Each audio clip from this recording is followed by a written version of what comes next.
Hi hello నమస్తే, నేను మీ Suresh Yadav, royal మీడియాకు స్వాగతం.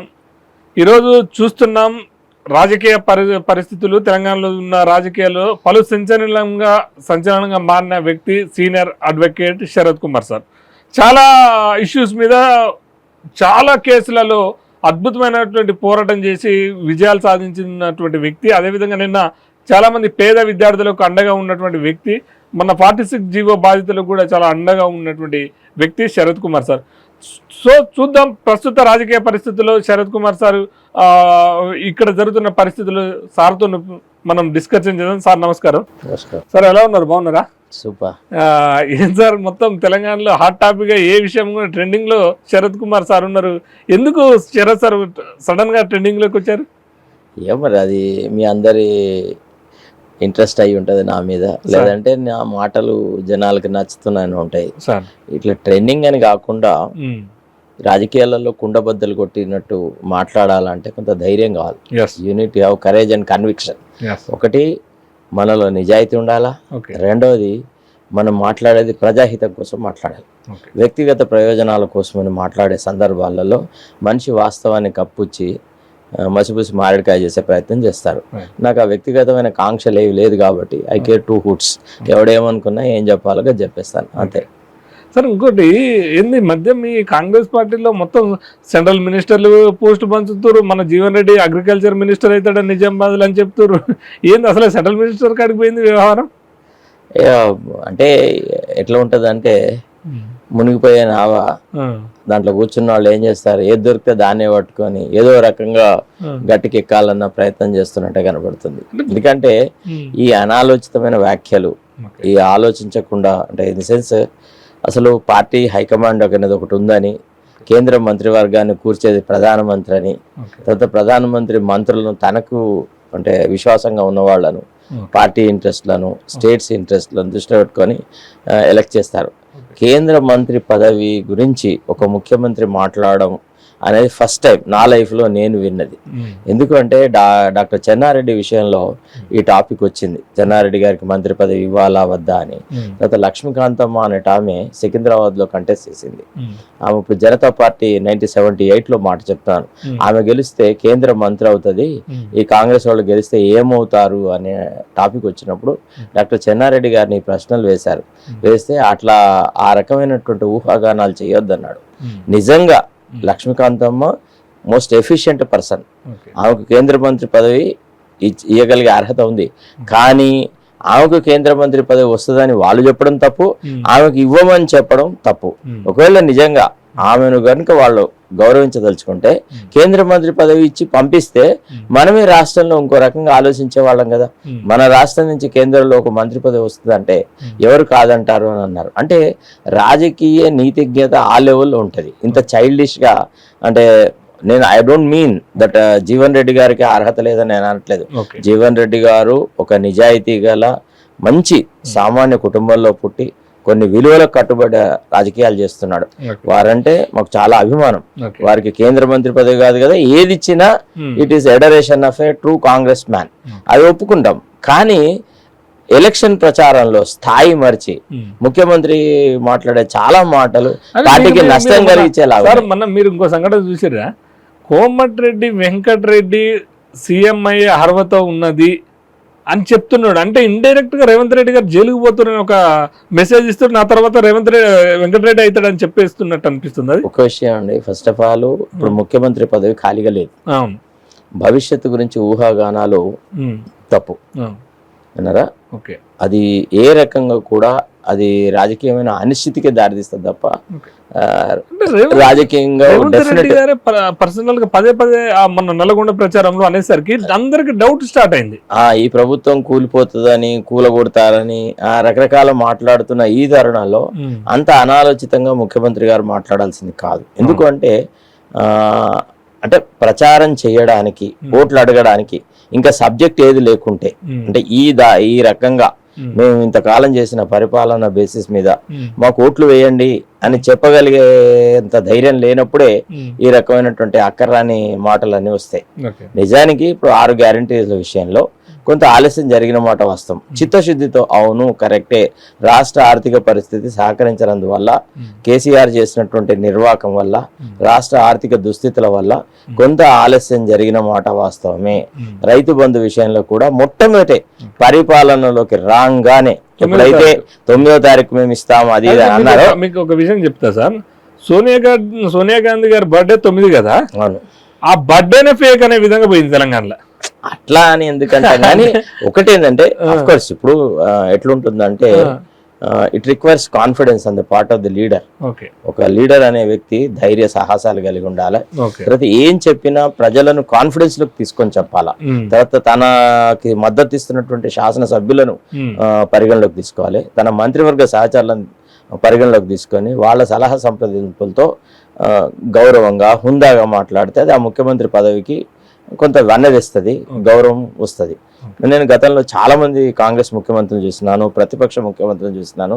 కానీ ఇంత నీచంగా అంటే ఇంత థర్డ్ క్లాస్ గా ఈ స్థాయి తప్పి అంటే శృతి లేని రాగం పోవడం అనేది ఇది ఫస్ట్ టైం చూస్తాను. అంటే దీనికి అంత కారణం ఏంటంటే lack of experience first fundamentally.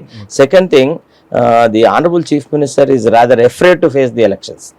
భయపడుతున్నాడు. పైకి ఎంత మేకపోతే గాంభీర్యం ప్రదర్శిస్తున్నా నిజానికి ఆయన అంతర్భాగంలో ఎక్కడో ఒక చోట ఈ కొన్ని తప్పుల వల్ల ప్రజలు మనల్ని ఆదరిస్తారా ఆదరించరా అనేటువంటి ఒక భయంలో ఉన్నాడు. అది తప్పు. నాయకుడికి ఆ రకమైనటువంటి ఆలోచన సార్లు ఉండద్దు. ఎదుర్కోవాలి, ఎన్నికలను ఎదుర్కోవడం అనేది అసలు కాంగ్రెస్ పార్టీలో వెన్నతో పెట్టిన విద్య. అదొక భాగం అయితే అసలు అంటే స్థాయిని మించి ఒక ముఖ్యమంత్రి స్థాయిని మించి ఎంత గొప్ప పదవి అది. ఈ గడ్రాయర్లు లేకుండా చేస్తా, లేకపోతే గోటీలు ఆడతా, కళ్ళు గూటి వీక్తా, లంగ మాటలు, ఈ స్థాయి ఎందుకు ఇంకా కింది స్థాయికి పోతుండే? అంటే ఇప్పుడు ఈ భాష మీద ఇప్పటి వరకు చాలా మంది విజ్ఞులైనటువంటి రాజకీయ విశ్లేషకులు అనుకుందాం, లేకపోతే సీనియర్ నాయకులు అనుకుందాం, పార్టీలోనే అంతర్గతంగా కూడా ఈ విషయం మీద చర్చ జరుగుతుంది. కేంద్ర నాయకత్వానికి కూడా ఈ రకమైనటువంటి మర్యాద లేని అంటే అసభ్య పదజాలం వాడడం మీద ముఖ్యమంత్రి స్థాయి మరిచి మాట్లాడుతున్నటువంటి కంప్లైంట్లు కూడా పోయినట్టు వింటా ఉన్నాం. ఇంకా నేను దాని గురించి ఇంకా ఎక్కువ మాట్లాడను. కానీ నేను ఒక విషయం అంటే మీ ద్వారా మా ముఖ్యమంత్రికి చెప్పే సలహా ఏంటంటే, ఎప్పుడు కూడా ఒక ప్రభుత్వ పరిపాలనను 4-5 నెలల బేసిస్ మీదనే మనము అది బాగుందా లేదా అని నిర్ధారించలేము. అది సాధ్యం కాదు. ప్రజలు విజ్ఞులు, ప్రజల మీద నమ్మకం ఉంచాలా, ప్రజలకు చెప్పాలా. తర్వాత ఈ దేవుళ్లను ఒట్లను వేసేటువంటి సంస్కృతి కాంగ్రెస్ పార్టీలో లేదు. ఇది ఎప్పుడు దేవుళ్ల మీద ఒట్లు వేసలేదు. కాంగ్రెస్ పార్టీ ఒక సెక్యులర్ పార్టీ అన్నారా. ఈ సెక్యులర్ పార్టీలలో కూడా వాళ్ళు ఇండివిజువల్ గా మతం పట్ల దేవుళ్ళ పట్ల ఏ రకమైన ఆరాధ్య భావం ఉన్నా ఈ ఎన్నికల ప్రణాళికను అమలు పరచడానికి దేవుళ్ళను మధ్యలోకి తీసుకురావద్దు. దేవుళ్లతో రాజకీయాలు చేయడం అనేది అది బీజేపీ సొత్తు, అది వాళ్ళ రాజకీయం. ఆ సరళి మనకెందుకు వచ్చిందా అని కొంత బాధ అనిపిస్తుంది. ఎందుకంటే మరి ఇప్పుడు సపోజ్ ఒట్లు వేసి అబద్ధాలు ఆడే వాళ్ళు ఎంతో మంది ఉన్నారు. నేనైతే న్యాయవాద వృత్తిలో ఉన్నాను, రకరకాలుగా అబద్ధాలు ఆడే వ్యక్తులను చూస్తున్నాను. తర్వాత ఒక్కసారి ఇప్పుడు మనం అనుకున్న రకంగా ప్రణాళికాబద్ధంగా అమలు చేయాల్సిన పథకాలను అమలు చేయలేనప్పుడు సాధక బాధకాలు ప్రజలకు చెప్పాలి అన్నారా. గత ముఖ్యమంత్రులు అట్లనే చేసినారు. ఇది సాధ్యమైంది, ఇది సాధ్యం కాలేదు, ఇది ఇట్లా కాదని. ఫర్ ఎగ్జాంపుల్ కేసీఆర్ నాడు దళిత ముఖ్యమంత్రిని చేస్తా అని చెప్పి మొత్తం తెలంగాణ ఎడ్యుకేషన్ లో చెప్పినాడు. ఆ తర్వాత దళిత ముఖ్యమంత్రిని చేయకుండా తనే ముఖ్యమంత్రి అయిన తర్వాత పత్రికా విలేకరులు అడిగిన సమావేశంలో అతను క్లియర్ గా చెప్పినాడు, అవును దళిత ముఖ్యమంత్రి చేస్తా అనుకున్నాను కానీ వీలు కాలేదు. అప్పుడున్న రాజకీయ పరిస్థితులలో కూడా తెలంగాణ యొక్క పునర్నిర్మాణానికి నా నాయకత్వం పట్టనే మా ఎన్నికైన శాసనసభ్యులు తమ విశ్వాసం ప్రకటించినారు కాబట్టి నేను వాళ్ళ ఆలోచన ప్రకారంగా నేనే ముఖ్యమంత్రిని అయినా, నేను ముఖ్యమంత్రిని అయి పరిపాలించినాను. తర్వాత 2వ టర్మ్ కూడా ప్రజలు నన్ను ఆశీర్వదించారు. ఈ విషయాన్ని రేవంత్ రెడ్డి గారు కూడా చెప్పినారు. ఏమని? అవును దళిత ముఖ్యమంత్రిని చేయకుండా ప్రజలు ఆయనకు పట్టం కట్టారు కాబట్టి ఇక దళిత ముఖ్యమంత్రి అనేటువంటి టాపిక్ ను పదే తీసుకురావడం సరైనది కాదు అని ఆయనే చాలా గొప్ప రాజనీతిజ్ఞతతో రాజకీయ విజ్ఞతతో చెప్పినాడు. మరి అట్లాంటి మనిషే ఈనాడు ఈ చిన్న చిన్న తడబాట్లకి ఎందుకంత భయపడాల్సి వస్తుంది? ఎందుకు తన శృతిని తప్పి మాట్లాడుతున్నారు అర్థం అవుతుంది. సార్ ఇప్పుడు మొత్తం కాంగ్రెస్ పార్టీ కొంత లయ తప్పినట్టుంది కదా. ఈ 15th ఆగస్టు 15 రోజు నేను ఖచ్చితంగా చేస్తా అని చెప్పేసి ఆయన స్వయం ప్రకటించినట్టుంది. ఈ శాసనసభ్యుల అభిప్రాయం తీసుకోకుండా అట్లా కాదు. ప్రతి సందర్భంలో కూడా శాసనసభ పక్షాన్ని సమావేశపరచడో లేకపోతే ముఖ్యమంత్రి అందరూ మంత్రులతో మంత్రివర్గ సమావేశం పరచడము అది సాధ్యం కాదు. ఎలక్షన్ సందర్భంలో ముఖ్యమంత్రికి జనరల్ గా మంత్రివర్గ సహచరులు అందరూ టచ్ లో ఉంటారు. ముఖ్యంగా ఆర్థిక మంత్రి భట్టి విక్రమార్క గారితో అతను డిస్కస్ చేసి సాధ్యాసాధ్యాలు పరిశీలించే ఆగస్టు 15th అని చెప్తుండి ఉంటాడు. కాకపోతే ఆ ఆగస్టు 15th అని చెప్పే ముందు ముఖ్యమంత్రి గారు కొంత ఉపోద్ఘాతం ఇస్తే బాగుండేది. ఏమని 6 గ్యారంటీల విషయంలో తర్వాత రైతు బంధు అమలు విషయంలో కూడా కొంత జాప్యం జరిగిన మాట వాస్తవమే. ఇవి మొట్టమొదట ఇప్పుడిప్పుడే పెట్టుకున్న సంసారము 10 సంవత్సరాలుగా అధికారంలోకి దూరంగా ఉండడము, తర్వాత రాష్ట్ర ఆర్థిక వ్యవస్థ మీద కేసీఆర్ ప్రభుత్వం చేసినటువంటి దురాగతాల వల్ల ఊహించినంత గొప్ప మెరుగైన పరిస్థితి ఇక్కడ లేకపోవడం వల్ల కొన్ని తడబాట్లు జరుగుతున్నాయి. కానీ మా చిత్తశుద్ధిని మీరు శంకించాల్సిన అవసరం లేదు. కాంగ్రెస్ పార్టీ మాట ఇస్తే మడమ తిప్పదు. కాంగ్రెస్ నాయకులకు గత చరిత్ర అట్లాంటిది ఏది లేదు అని చెప్పేది ఉండే. అంటే ఇట్లా చెప్పాలా అని అన్నప్పుడు, ఇట్లా చెప్పగలిగిన స్థాయి స్తోమత ఉండాలన్నప్పుడు కాంగ్రెస్ పార్టీలో కొంతకాలం పనిచేసి ఉండాలా. ఇది మా కాంగ్రెస్ నాయకులకైతే ఇది ఉట్టిగానే వచ్చేస్తుంది. ఇప్పుడు ఎట్లయితే వడ్రంగి వాళ్ళ పిల్లవాడికి వడ్రంగం టకటక వాడు చూసే నేర్చుకుంటాడో, అవసరంలో పిల్లవాడు అవసర పని ఎట్లయితే చక్కగా నేర్చుకుంటాడో, ఇట్లనే ఇది కాంగ్రెస్ భావజాలంలో పార్ట్ అవుతుంది. కానీ దురదృష్టం ఏంటంటే మా ముఖ్యమంత్రి best part of his life ఈ స్పెంట్ ఐదర్ ఇన్ అది రైటిస్ట్ ఆర్గనైజేషన్స్ లో ఉన్నాడు, ఆ తర్వాత తెలుగుదేశం పార్టీలో ఉన్నాడు. ఈ రకమైన హైపర్బోలిక్ స్టేట్మెంట్స్ అంటే ఇదంతా అంటే ఒక రకంగా చూస్తే మీరు అంటే ఒక గాత్రంలో పాటలో లయ చూస్తే చంద్రబాబు నాయుడు లయ రేవంత్ రెడ్డి గారు లయ ఒకే రకంగా కనబడుతుంది కదా. ఈయన ఇక్కడ 6 గ్యారంటీస్, ఆయన సూపర్ 6. ఆయన మాటలు అంటే నేను అనేది ఏంటంటే తమ మీద తమకి నాయకత్వం అంటే నమ్మకం లేనప్పుడు ఈ రకమైన చంద్రబాబు మీద విమర్శలు చేయలేదు. అలా కాదు, అందుకు విమర్శించాలి అవసరం ఏముంది? చంద్రబాబు నాయుడు తిట్టాల్సిన సందర్భం ఏముంది? ఈ రాష్ట్ర ముఖ్యమంత్రి పోయి ఇంకా అక్కడ ముఖ్యమంత్రిని విమర్శిస్తారు. ఎలక్షన్ సార్ పొలిటికల్ ఇష్యూస్ ఉన్నప్పుడు ఆ పార్టీ సురేష్ ఒక విషయము మనం కొన్ని విమర్శ కోసం విమర్శ చేయాలి. ఇప్పుడు అక్కడికి వెళ్ళినప్పుడు ఆంధ్రాలో ఏం మాట్లాడితే కాంగ్రెస్ పార్టీకి లాభదాయకంగా ఉంటదో అట్లాంటి మాటలు మాట్లాడి హుందాగా ఆ రకమైన నెరేటివ్ అక్కడ ఆయన బిల్డప్ చేస్తే ఆయన తప్పుకోవాల్సిన అవసరం లేదు. అంటే మనం ఊహించిన రీతిలో కూడా రేవంత్ రెడ్డి గారు మాట్లాడారు. ఇప్పుడు పొలిటికల్ గా వీళ్ళని చంద్రబాబు అండ్ కూటమి, ఇటువైపు జగన్మోహన్ రెడ్డి ఉన్నారు. వీళ్ళు చేస్తున్నటువంటి విషయాలను ఇద్దరిని విమర్శించాల్సినటువంటి అవసరం ఉంటుంది. మేమే బెస్ట్ అని చెప్పుకునే ప్రయత్నంలో ఇది ఇరువురిని విమర్శించాల్సి వస్తుంది. ఆయన విజ్ఞతకి వదిలేడదాం మనం. ఆయన ఎందుకు విమర్శిస్తలేడు అనేది అంతరార్థము నిగూఢంగా ఏముంది అనేది నీకు తెలుసు, నాకు తెలుసు. నువ్వు పోయి ఇప్పుడు అర్జునుడు ద్రోణాచార్యుడు ఇద్దరు ఎదురుపడి కొట్లాడుకున్నప్పుడు కూడా ఫస్ట్ అర్జునుడు ఏం చేసినాడు, ద్రోణాచార్యుని పాదాల దగ్గర కొన్ని అంబులు కొట్టి తన విధేయతను ప్రకటించుకొని తర్వాత యుద్ధం మొదలెట్టినాడు.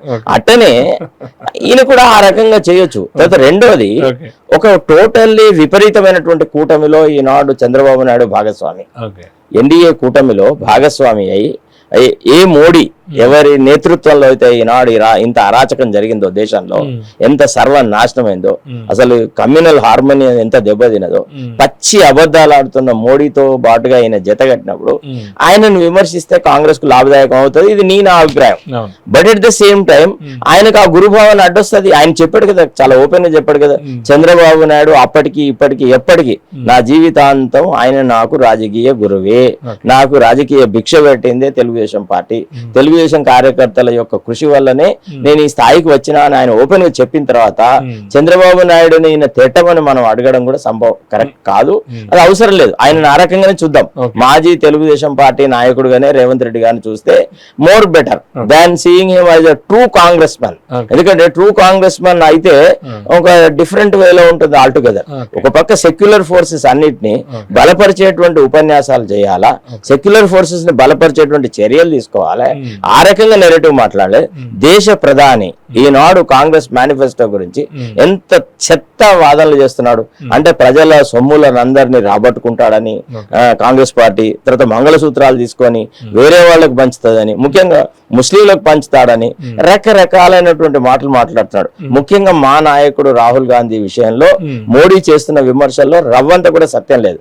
మరి మన మెయిన్ లీడర్ మన రాహుల్ గాంధీని మోడీ ఆడుకుంటున్నప్పుడు మనం మోడీని ఎట్లా ఆడాలి, ఎట్లా ఫుట్బాల్ ఆడాలి ఈ రాష్ట్ర ముఖ్యమంత్రిగా, అట్లా లేకపోతా ఉన్నాడు. కొంత ఏదో ఎక్కడో ఒక చోట కొంత భయము, ఏదో ఒక రకమైన సందేహము, ఇవన్నీ చాలా ప్రస్ఫుటంగా కనబడుతున్నాయి. ఎందుకంటారు సార్ అది ఆ కేసు అంటారా? కేసు కాదు అంటే ఏంటంటే first of all fundamentally he is not known for any kind of bold steps. అని ఎప్పుడు ఎట్లుంటుందంటే ఒక లైన్ లీడ్ చేసేవాడు ఒక రకంగా ఉంటాడు, లైన్ లో ఒకటి వెనుక నడుచుకుంటూ పోయేవాడు ఒక రకంగా ఉంటాడు. ఫర్ ఎగ్జాంపుల్ నేను will make a comparison, please you have asked a question, you should wait till I answer. For example doctor Rajasekhar Reddy తర్వాత మళ్ళీ ఆయన ముఖ్యమంత్రి ఇతనే, కిరణ్ కుమార్ రెడ్డి అయినాడు, పెద్ద is non serious man. Rosaiah garu ఉన్నారు కానీ పాపం కొద్ది కాలంగా ఉన్నారు, పెద్ద మనిషికి ఏ రకమైన లేదు. అంటే ఈయన చెప్తున్న తన ఓన్ భాషలో రాజశేఖర రెడ్డి గారు నాకు ఆదర్శం, వారి పరిపాలన సుపరిపాలన దృష్టిలో పెట్టుకొని చేస్తా అని అన్నాడు.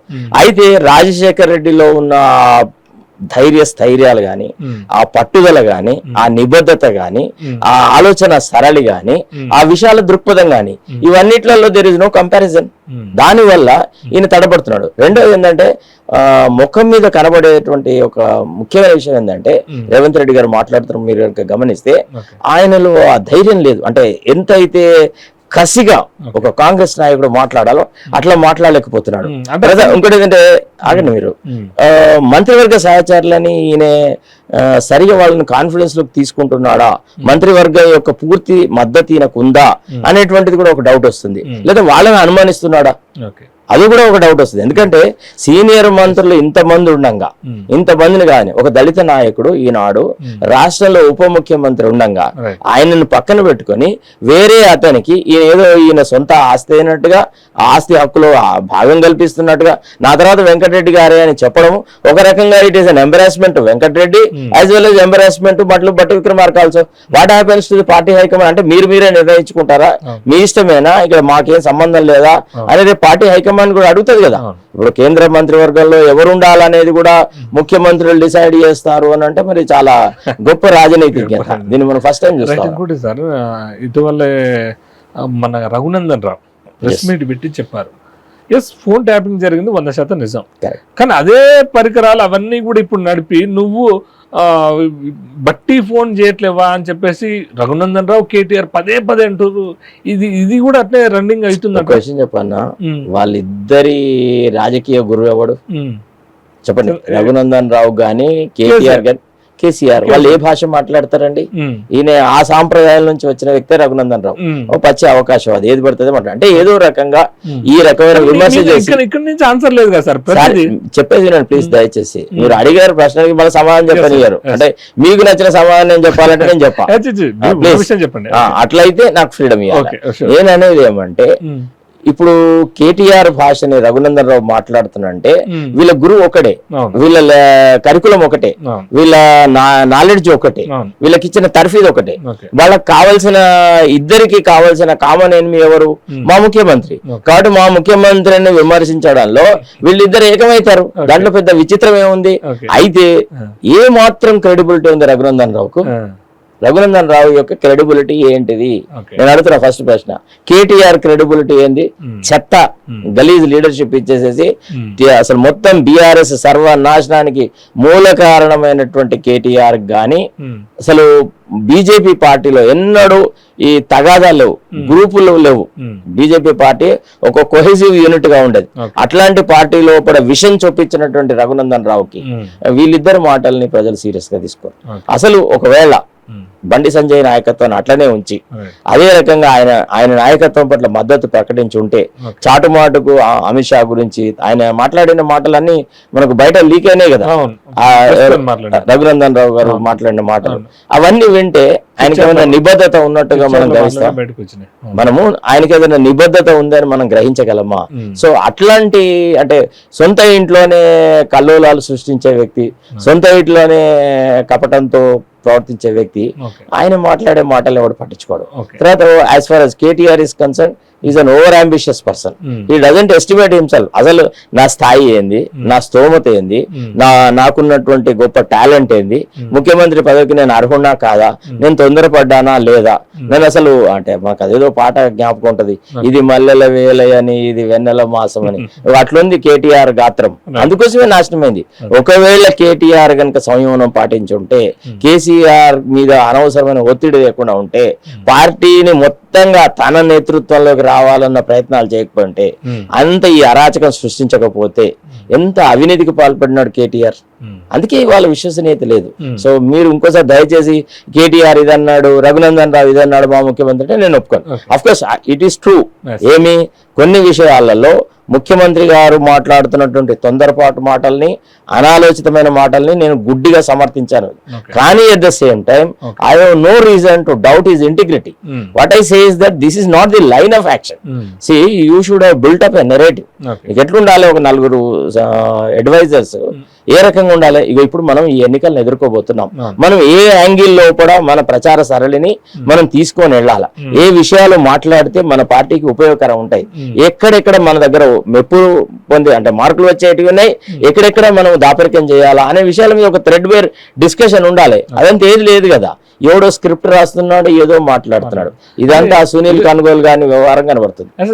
ఇంకోటి ఏంటంటే సార్, ఇప్పుడు ఆఫ్టర్ ఎలక్షన్ లో జాయిన్ చేసుకున్న వాళ్ళు పార్టీకి భారం. వాస్తవంగా పార్టీని మోసిన వాళ్ళు కాదు, పార్టీ కోసం త్యాగం చేసిన వాళ్ళు కాదు. ఇది ఇట్లా ఉండగానే నేను సునీత మోహన్ రెడ్డికి మల్కాజ్గిరి సంబంధించిన దాంట్లో సునీతను గెలిపిస్తే మళ్ళీ ఎమ్మెల్సీ ఆఫర్ చేసిండు ఏంటంటారు? నేనేం చెప్పాలి, నాకు ఇక్కడ కూడా రాజనీతిజ్ఞత కనపడట్లేదు, అనుభవం కనపడట్లేదు. కొంత పార్టీని గట్టెక్కించే ఆలోచన ఉందా, లేదా పార్టీని గారు కూడా పెద్ద పదవి వస్తుందని ఇండైరెక్ట్ మెసేజ్ ఇస్తుండు. మంచి పొజిషన్ పోతాడు దాన నాగేందర్ గెలిస్తే అంటుండు. అంటే ఎట్లా ఏం చేస్తాడు ఆయన కూడా సెంట్రల్ మినిస్టర్. నాకు అనుమానం ఏంటంటే ఇప్పుడు ఈ ఇద్దరు ఎవరు బిఆర్ఎస్ క్యాండిడేట్ గాని లేక కాంగ్రెస్ క్యాండిడేట్ గాని వీళ్ళకు గెలవాలన్న ఆలోచన లేదు. ఎందుకు అని అంటే వాళ్ళు ఆల్రెడీ ఎమ్మెల్యే, వాళ్ళకి గెలిస్తే నష్టమే. ఎందుకంటే కేంద్రంలో ఆ సముద్రంలో చిక్కిపోతారు. దానం నాగేందర్ కు కేంద్ర మంత్రి పదవి ఇచ్చేంత సీన్ లేదు. ఆయన గెలవకుంటే ఆయన ఏదో కండిషన్ పెట్టినాడంట, నేను గెలవకుండా ఒకవేళ ఇంత ఖర్చును భరించి నేను ఈ కంటెస్ట్ చేసిన తర్వాత ఒకవేళ నేను గెలవకపోతే నన్ను మంత్రివర్గంలోకి తీసుకోవాలా అని. సరే, మంత్రివర్గంలోకి తీసుకోవడమో లేదా మంత్రి స్థాయి పదవి ఏదో ఇస్తానని ఎష్యూరెన్స్ ఇచ్చి ఉంటాడు.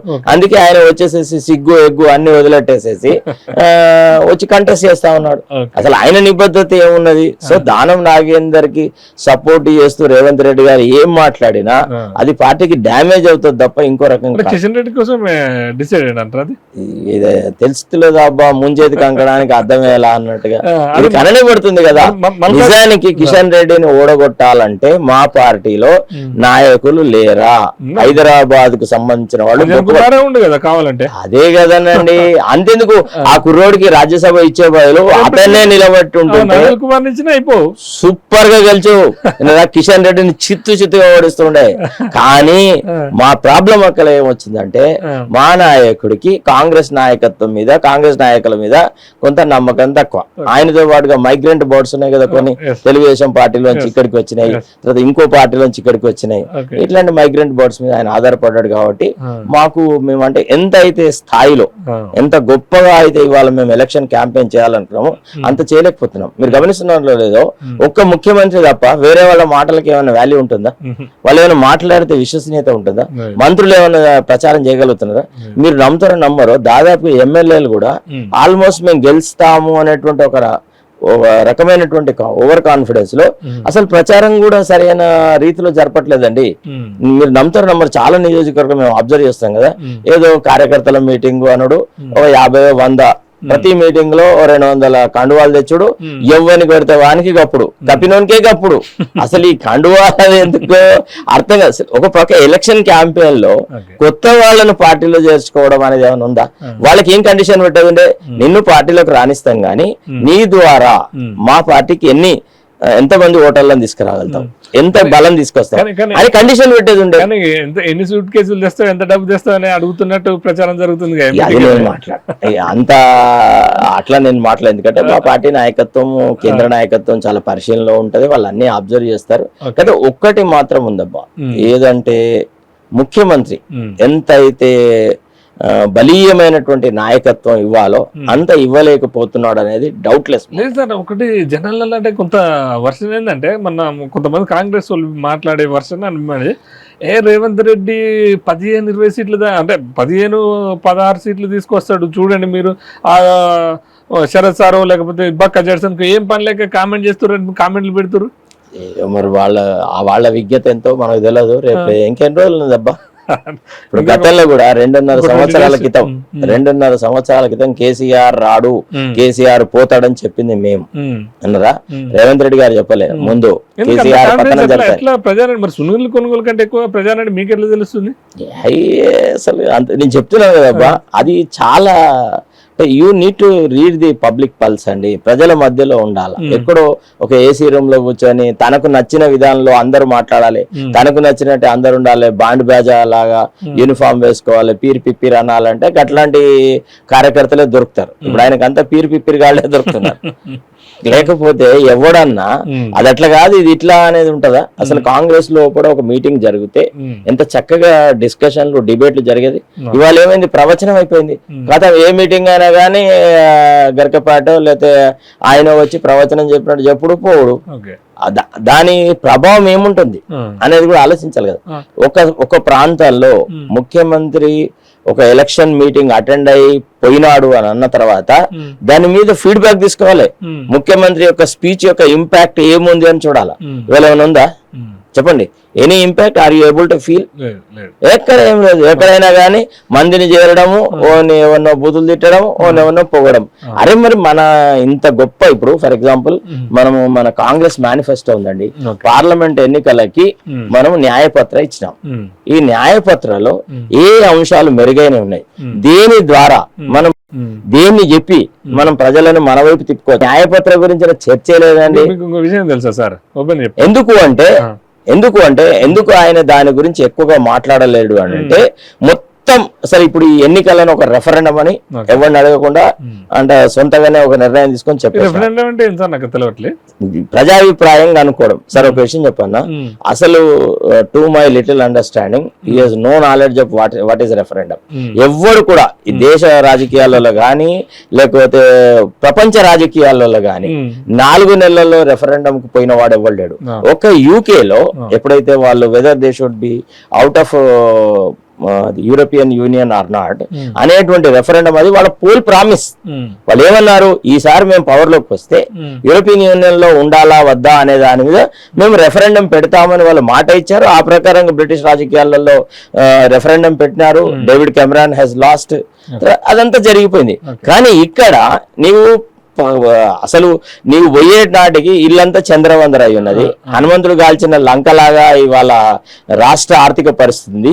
ఈ దేశంలో అంత బోల్డ్ డెసిషన్ ఎట్లా చెప్పగలడండి రెఫరెండం అని? తర్వాత రెండోది, మరి రెఫరెండం అని అంటే ఏం చేయాల్సి ఉండే? సుశిక్షితులైన కాంగ్రెస్ కార్యకర్తల మీద ఆధారపడేది ఉండే, వాళ్ళనే నమ్ముకొని ఉండేది.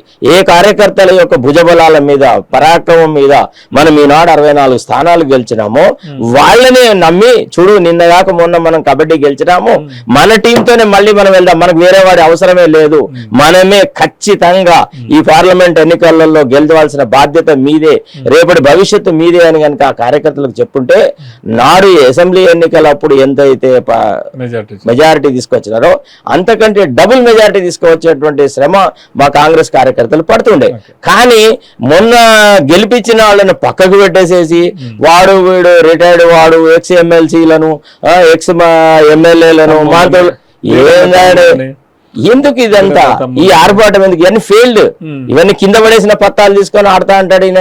నాకు అర్థం కాదు. వీళ్ళని మేము కింద పడేసినాం, వీళ్ళని కాలు చేతులు నరికి పాటేసినారు మా కాంగ్రెస్ కార్యకర్తలు. ఈ దద్దమ్మలను ఎందుకు తీసుకురావాలా? ఇదే నా మెయిన్. అపార్ట్ ఫ్రమ్ దాట్ ఈ రోజు నేను అది కాదండి, ఈ రోజు నేను మాట్లాడుతున్నానంటే నాకు దిక్సూచి మా న్యాయపత్రము. మా పార్టీ మేనిఫెస్టో. మా మేనిఫెస్టోలో మేము క్లియర్ గా చెప్పినాం, రాజ్యాంగ పరిరక్షణనే మా మూల ఉద్దేశము. ఇప్పుడు జరుగుతున్నటువంటి ఎన్నికలు సాధారణమైన ఎన్నికలు కాదు. దేశం ఒక ప్రత్యేకమైన పరిస్థితులలో భారత రాజ్యాంగానికి మోడీ నుంచి ముప్పు వచ్చింది కాబట్టి రాజ్యాంగ పరిరక్షణను ఒక బాధ్యతగా తీసుకొని చేస్తున్నాము. దయచేసి మీరు మాకు మద్దతు ఇవ్వండి అన్నారు. నిజంగా చెప్పండి సార్, మీరు ఒక చాలా సీనియర్ అడ్వకేట్, నాకు వ్యక్తిగతంగా చాలా ఇష్టమైన వ్యక్తి. చెప్పండి, కాంగ్రెస్ లో ఉండొచ్చు, ఏ పార్టీలో ఉండొచ్చు, చెప్పండి. నిజంగా నరేంద్ర మోడీ ఈ రాజ్యాంగాన్ని మారుస్తాడంటావా? దాంట్లో డౌటే లేదు. చాలా చిల్లర రాజకీయాలు. దేశ ప్రధాని ఎన్నికల సందర్భంలో దేశ జనాభాను ముస్లింలు హిందువులుగా విడగొట్టి మాట్లాడిన మొట్టమొదటి ప్రధానమంత్రి నరేంద్ర మోడీ. ఎంత చీప్ గా మాట్లాడుతున్నా అంటే ప్రధాని తన స్థాయికి తగ్గనట్టుగా మాట్లాడుతున్నారు. ఈనాడు ఒక్కసారి ఆలోచించదండి, అంటే ముస్లింలు ఈ దేశంలో ఉన్న వాళ్ళు మన సిటిజన్స్ కాదా? చెప్పండి ఒక మాట. తర్వాత నీకు ఎంత విషయం ఉందండి కాంగ్రెస్ నాయకత్వం మీద, కాంగ్రెస్ పార్టీ మీద? మన్మోహన్ సింగ్ అసలు ఎట్లాంటి వ్యక్తి, ధర్మరాజు లాంటి వ్యక్తి. ఆయన అనని మాటలను ఆయన అన్నట్టుగా మొత్తం సంపాదన అంతా ముస్లింలకే ఇవ్వాలన్నట్టుగా, ముస్లింలకే ఫస్ట్ ప్రయారిటీ ఉన్నది అన్నట్టుగా మాట్లాడము అది ఆయన స్థాయికి సరిపడదా? మాట్లాడినాడు రాజస్థాన్ మీటింగ్ లో కూడా. ఏం మాట్లాడినాడు అసలు మీరు గమనిస్తున్నట్లేదు. మోడీ ఈనాడు సోషల్ మీడియాలో మీ పార్టీ వాళ్ళు పెద్ద ఫేక్ క్రియేట్ చేయడం, సునీల్ కనుగోలు ఫేక్ క్రియేట్ చేయడం వల్ల అసలు ఏది నిజం ఏది అబద్ధం తెలియట్లేదు. అట్లా ఏమి లేదు. నా దగ్గర అమిత్ షా మాట్లాడిన, నా దగ్గర ఏ అమిత్ షా ఏందండి? అమిత్ షా మాట్లాడిన మొత్తం కాంగ్రెస్ ఎడిట్ చేసి మేము వచ్చినాక మొత్తం దళితులకు రిజర్వేషన్ లేకుండా చేస్తాం, లేకపోతే దళితులను కాదు, ఆయన ఆల్రెడీ డిక్లేర్ చేసినారు ముస్లింలకు 4% రిజర్వేషన్ ఏదైతే తెలంగాణలో అమలు అవుతుందో దాన్ని తీసేస్తా. నిన్న కిషన్ రెడ్డి కూడా అన్నారు. బీజేపీ క్లారిటీ ఉన్నా సార్, మతపరమైనటువంటి రిజర్వేషన్ మేము వ్యతిరేకం సార్. అక్కడ మతం బేసిస్ మీద వాళ్ళకు రిజర్వేషన్ ఇవ్వలేదు. ముస్లింల యొక్క పాపులేషన్ ఎంతైతే ఈనాడు వీక్ గా ఉందో, ఆర్థికంగా ఎంతైతే బలహీన పడ్డదో, ఎంతైతే అభివృద్ధికి నోచుకోలేదో అందులో బలహీనంగా ఉన్న వాళ్ళకే ఇస్తున్నారు సార్. ఎందుకు ముస్లింలకు డెవలప్ కాకుండా వెనకబడడానికి కారణం ఎవరంటారు సార్? ఒక విషయం చెప్పానా, దానికి రకరకాల కారణాలు ఉన్నాయి. 65 దాదాపుగా కాలం ఉన్నంత కాలం ఎక్కువ కాలం కాంగ్రెస్ కదా గవర్నమెంట్. దానికి వేరే మీది మాది అని కాదండి. ఇప్పుడు మరి 10 ఏళ్ల నుంచి మోడీ చేసినాడు, ఏం రకంగా ఇది చేసినాడు సార్? ఓన్లీ మందిరాలు మస్జిదులు తప్ప ఏమున్నది? ఒకటి గూల కొట్టు, ఒకటి మందిరాలు కట్టు. ఈనాడు దేశంలో ప్రజలకి ప్లీజ్ నేను అడిగే ప్రశ్న సమాధానం చెప్పండి. మీరు ప్రతిసారి మోడీని వెనుక వేసుకురాకండి. నేను అడుగుతున్న ప్రశ్న, రామ మందిరానికి అంత ప్రాధాన్యత ఉందా? కట్టాము, ఓకే రైట్, దాన్ని వదిలేట్టు. దాన్ని రాజకీయ కారణాలకు ఎందుకు వాడుకుంటున్నాడు? అవును, గవర్నమెంట్ నిన్న రాక మొన్న మోడీ అమిత్ షా ఏం మాట్లాడినాడు? మా ఇద్దరి అంటే ఈ మోడీ యొక్క నేతృత్వంలోనే ఆ ఆర్టికల్ 370ని అబ్రగేట్ చేసినాము, భవ్య రామ మందిరం ఏర్పడింది, ఇంకా భవిష్యత్తులో రకరకాల ఇది చేస్తామని చెప్పేసి రకరకాల మాటలు మాట్లాడుతున్నాడు. అసలు ఫస్ట్ ఆఫ్ ఆల్ ఈనాడు దేశంలో ఉన్న మెయిన్ సమస్య, మొన్న మీరు అన్ఎంప్లాయ్మెంట్ రికార్డ్స్ వచ్చినాయి మీకు తెలుసా? అసలు ప్రతి 3 వ్యక్తులలో ఒక్క వ్యక్తి అన్ఎంప్లాయిడ్ గా ఉన్నాడు.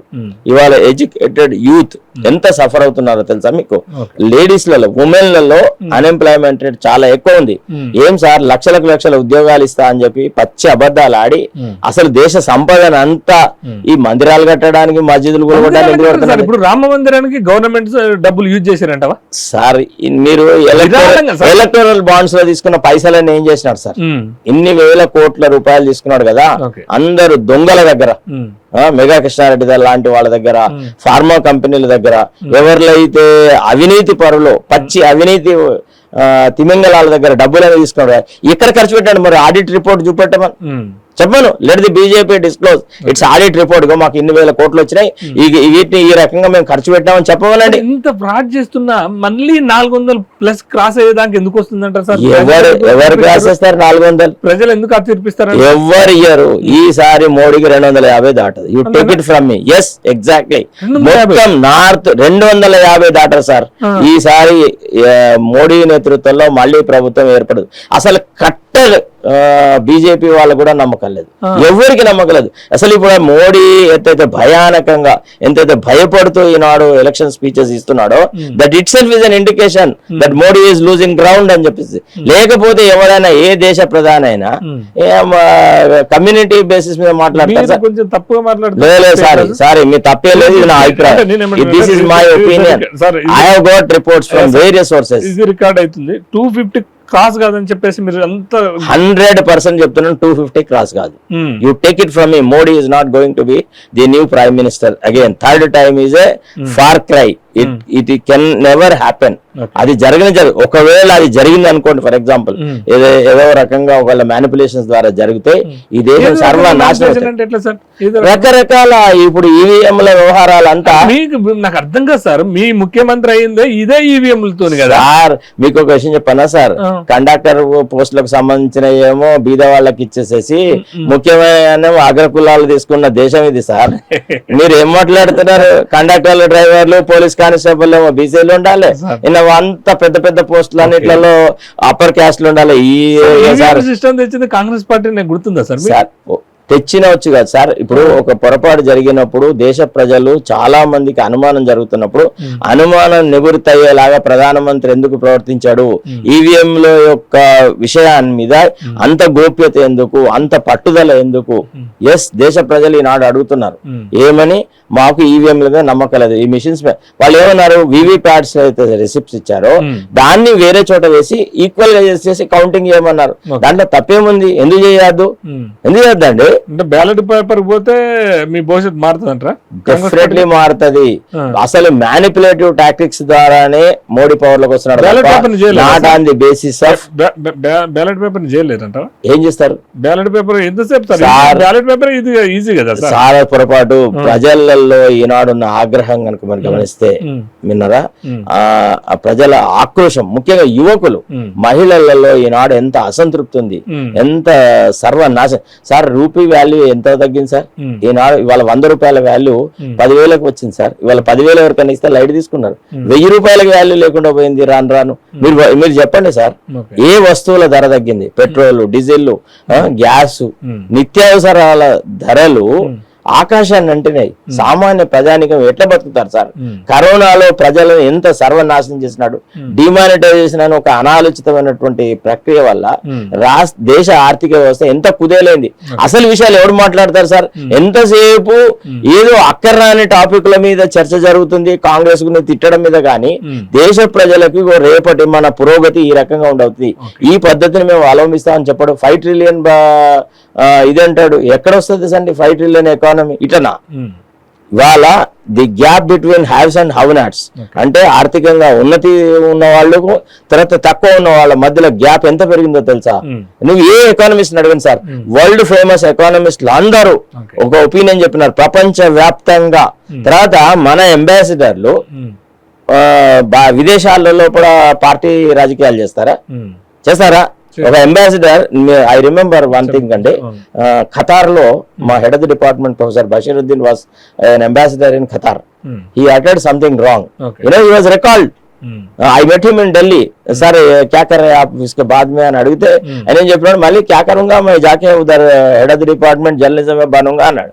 అనేటప్పటికి అప్పటి మా వైస్ ఛాన్సలర్ నవనీత్ రావు కోపం వచ్చింది. అరే ఈయన వచ్చి డిపార్ట్మెంట్ లో he can become a professor, but how can he become a head of the department unless I make him అని ఆలోచనతోని professor Basheeruddin head of the department ఇవ్వలే అప్పటి మా వైస్ ఛాన్సలర్ నవనీత్ రావు. అయితే ఏమైంది, ప్రొఫెసర్ బషీరుద్దీన్ కును అప్పటి human resources development minister PV నరసింహారావుకు చాలా క్లోజ్ రిలేషన్షిప్ ఉండే.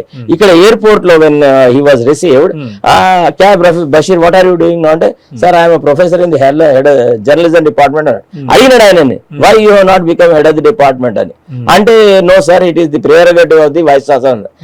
అప్పటికప్పుడు ఇంటిమేషన్ ఇస్తే ఆయన పుట్టపర్తికి పోయి వచ్చేలోగా professor Basheeruddin was made head of the department. This sort of things are there sir. History is replete with examples. చరిత్రను మేము దగ్గర నుంచి చూసినాం ఏం జరిగిందని. మేము జర్నలిస్టులం సార్. ఇప్పుడు ఉన్న జర్నలిజం కాదు, ఈ ఆహా ఓహోల జర్నలిజం కాదు, రజనీకాంత్ లాంటి జర్నలిజం కాదు, ఇంటర్వ్యూ చేసే వ్యక్తిని సంతృప్తి పరచడానికి ప్రశ్నలు అడిగే రాజకీయాలు మేము చేయలేదు. మా దగ్గర అప్పుడు ఉన్న జర్నలిజంలో ట్రూ కమిటెడ్ జర్నలిస్ట్ ఉండేవాళ్ళు. This is what has happened. PV Narasimha Rao was very much disturbed when he came to know that only on the ground of religion he is being discriminated ani. Annappudu no, nothing doing, it should not happen ani.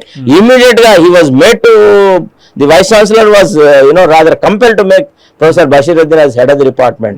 Then he told me, తర్వాత నేను మళ్ళీ ఆయనకు ఆరోగ్యం బాగాలేదన్నప్పుడు మేము పోయి ఒకసారి మా head of the department కదా, he was my guide in journalism. I went and asked him, sir, అరే तेरे लिए तो मैं क्या बोलना कुछ नहीं मालूम है అని అన్నాడు. చెప్తున్నా మీరు అంటున్నట్టు, అంటే నేను పబ్లిక్ బయటలోకి పోతున్నాం అండ్ మీ కాంగ్రెస్ పార్టీ మీరు ఎన్ని పోతున్నారో నాకు తెలియదు, కానీ వారంలో కంపల్సరిగా 3 రోజులు నేను గ్రామాలలో. ఓకే సార్, నిజంగా చెప్తున్నా కదా, మీరు ఈ గ్యారంటీలతో ఈ పత్రతో పోతే మీకు ఎన్ని సీట్లు వస్తాయి ఓపెన్ చెప్పండి సార్, ఓపెన్ గా. సార్ ఈసారి ఇండియా కూటమి విల్ ఫార్మ్ ది. ముఖ్యమంత్రి ఏం చెడు అంటే అంత తెలివి తక్కువ కాదు, ఇవి తీసుకొని పోతే ఓట్లు వేయరు. 6 గ్యారంటీలు ఇంప్లిమెంట్ చేయలేదురా ఆయన, మీరు ఇది తీసుకొని పోతే ఓట్లు వేయమనే కడుకు వచ్చింది. చాలా పొరపాటు. ఒక పండుగ చీర కొనకపోతే విడాకులు ఇస్తారు ప్రజలంటే, ఏం సార్ మీరేం మాట్లాడుతున్నారు? 6 గ్యారంటీల చిత్తశుద్ధి కాదు సార్, 6 గ్యారంటీల అమలులో కూడా. సార్ ప్లీజ్ నా మాట ఏంటంటే దయచేసి, కాంగ్రెస్ లీడర్షిప్ అంటే ఎట్లుంటదంటే, ఒకవేళ మేము రైతు బంధుని ఇవ్వలేకపోతే లేదా 6 గ్యారంటీలలో ఆలస్యం జరుగుతున్నప్పుడు మా ముఖ్యమంత్రి ఎవరి మాట వినాల్సిన అవసరం లేదు. ఇగో పరిస్థితి ఇది, ఇగో నేను మిమ్మల్ని ఈ దృష్టిలో తీసుకున్నా, ఎట్లయితే వైట్ పేపర్స్ ఇష్యూ చేసినామో అట్లనే చెప్పేది ఉండే శాసనసభ వేదిక ద్వారా. ఏమని? రుణమాఫీ. ఇప్పుడు బడ్జెట్ సెషన్ జరిగింది, తర్వాత గవర్నర్ ప్రసంగం జరిగింది, దాని మీద రచ్చ జరిగింది, కాళేశ్వరం ప్రాజెక్టు సంబంధించి చర్చలు జరిగినాయి. ఆనాడు ఈ మాట చెప్పేది ఉండే, 2 లక్షల రైతు రుణమాఫీని నేను ఆగస్ట్ 15 వరకు చెయ్యలేను, ఈనాడు ఆర్థిక పరిస్థితి అని అప్పుడు శాసనసభ వేదిక మీద చెప్పింటే, ఈ రాముల మీద లక్ష్మీ నరసింహుల మీద వాళ్ళ మీద మీరు చెప్పలేకనే ఓట్లు అడిగేసే మీకు అది జరిగింది అనుభవ రాహిత్యం వల్ల. ఆనాడే కనుక మంత్రివర్గంలో ఈ రకమైన చర్చ జరిగి ఉంటే, మంచి అడ్వైజర్స్ ముఖ్యమంత్రికి ఉండుంటే, ముఖ్యమంత్రి అడ్వైజర్స్ ఏమో సార్ అంత చెంచాగాళ్ళు, ఎవరన్నా ఒకరు కరెక్ట్ అడ్వైజ్ ఇస్తారు. నేను ఏమంటున్నా, మన చేతిలో గాజు ఉన్నది, కింద బండ ఉన్నది, జాగ్రత్త పలుకుద్ది అనేది మనకు తెలుసు కదా, జారకుండా చూసుకోవాలని తెలియాలి కదా ముఖ్యమంత్రికి. ఎప్పుడైనా గానీ బై ట్రయల్ అండ్ ఎర్రర్ ఇప్పుడు తెలుసుకుంటాడు సార్. ఇంకెక్కడ అయిపోయినాక చేతులు ఏమి కాదు, మీరు అనుకున్నంత పెద్ద భయానకమైన వాతావరణం. ముఖ్యమంత్రి భయపడే స్థాయికి వచ్చింది కాబట్టి దేవుళ్ళ మీద ప్రమాణానికి పోతుండే అనుకోవచ్చు కదా. అదైతే తప్పు. దేవుళ్ళ మీద ప్రమాణాలు చేయకూడదు, రాజకీయాల్లోకి దేవుళ్ళని. ఇప్పుడు ఇంతకుముందు గతంలో సార్ మీరు ఒక మాట చూసినారా, న్యాయపత్రాన్ని నమ్ముకుంటే ఓట్లు రాలవనేది, ఇది కేవలం RSS బీజేపీ వాళ్ళు చేసే ఆర్గ్యుమెంటే తప్ప ఇది సామాన్యమైనటువంటి మనుషులు చెప్పేది కాదు. న్యాయపత్రములో కూడా అన్ని విషయాలను చక్కగా పొందుపరిచినాం. మేము ప్రతి మహిళకి ₹1,00,000 ఇస్తామని చెప్పినాం. ఓకే సార్, ఇక్కడ మహిళలకు 2,500 రూపాయలు ఇచ్చారా ప్రతి మహిళకి? సరే ఇక్కడ పరిస్థితి వేరు సార్. అరే ఎక్కడ మా ముఖ్యమంత్రి నిజంగా ధైర్య సాహసాలు ప్రదర్శించుంటే, తాను ఏవైతే అమలు చేయలేకపోతున్నానో, వేట్లలో అమలులో ఆలస్యం జరుగుతున్నా డైరెక్ట్ ఓపెన్ గా శాసనసభ వేదికమైన చెప్పేది. దేశవ్యాప్తంగా విషయం చెప్పట్లే, తెలంగాణ పరిస్థితి మేము చెప్తున్నా. ఇక్కడ మీరు ₹1,00,000 సాయం చేస్తానని అన్నారు, ప్రతి మహిళకు ₹1,00,000. మన దేశంలో ఉన్న జనాభా ఎంత సార్? సార్ కేంద్రం బడ్జెట్ ఎట్లా పాసిబుల్ అయితే సార్ అంతా మీరు చూడండి సార్, చేసి చూపెట్టినాం సార్, గతంలో చేసినాము. Congress always stood for that. Sir Congress government ఉంది ఎక్కడ ఈ తెలంగాణ. నేను చెప్తున్నాం కదా, ఇక్కడ కాంగ్రెస్ ప్రభుత్వం అనేటప్పటికి ఇక్కడ కొన్ని సమస్యలు అయిపోయి. ఇప్పుడు ముఖ్యమంత్రిని చూస్తారు, ప్రధానమంత్రిని, ఇద్దరు వ్యక్తులను చూస్తారు జనాలు. ఇక్కడ ముఖ్యమంత్రి, అక్కడ ప్రధానమంత్రి. ఇక్కడ 2,500 ఇవ్వలేదు. పింఛన్ నేను ఆటో డ్రైవర్ మాట్లాడుతుండు, పింఛన్ పెంచదు. ఆయన ఒక వికలాంగుడు ఆటో నడుపుకుంటాడు, ఆయన నిన్న సోదరుడు ఏమని మాట్లాడుతుండు, ఇక్కడ పింఛన్ ఇవ్వలేదు. Stage managed shows sir please. ఇవన్నీ ఇప్పుడు ఈ మధ్య ఈ BRS తరఫున కొంత సోషల్ మీడియా కావాలని స్టేజ్ మేనేజ్డ్ గా కొంతమంది మహిళలతోని కొంతమంది ప్రజలలో అసంతృప్తి అన్నమాట వాస్తవమే, కానీ దాన్ని ఇంత ఏదైతే ఇప్పుడు BRS చెంచా మీడియా ప్రొజెక్ట్ చేస్తుందో అట్లా లేదు. నేనేమంటున్నా, జెన్యున్ గా మీకు 10 ఏళ్ళ కేసీఆర్ మీద వచ్చిన యాంటీ మీకు 6 నెలల 3 months లో మీ గవర్నమెంట్ మీద వచ్చింది. ఛాలెంజ్ చేస్తున్నా నేను, 100% ఛాలెంజ్ చేస్తున్నా. ఎందుకంటే అది ముఖ్యమంత్రి వలన, మీ మంత్రి మండలి వలన నేను చెప్పను, కానీ ప్రమాణం కాడికి పోయినప్పుడే దిగజారినట్టే, వాస్తవం కాదు అది? ఎందుకు దిగదా అట్లా కాదు, కానీ కొంత అసలు అంటే కొన్ని అనాలోచితమైన పనుల వల్ల, కొంత ధైర్య సాహసాలు చూపెట్టకపోవడం వల్ల, కొంత రాజనైతికత లేకపోవడం వల్ల, మంచి సలహాదారులు పెట్టుకోకపోవడం వల్ల కొంత డెంట్ జరిగిన మాట వాస్తవమే. కేసీఆర్ పీకేని నమ్ముకున్నట్టే, ప్రశాంత్ కిషోర్ని నమ్ముకున్నట్టే సునీల్ కొనుగోలు నమ్ముకొని ఎంపీ ఎలక్షన్లో ఆగం కాబోతుండు. అది నిజమా కాదా? ఇక నేను వాడి గురించి లెస్సర్ది బెటర్. నేను సునీల్ కొనుగోలు గురించి నేను మాట్లాడు, ఎందుకంటే it is not Congress culture అన్నారా to depend on political strategies.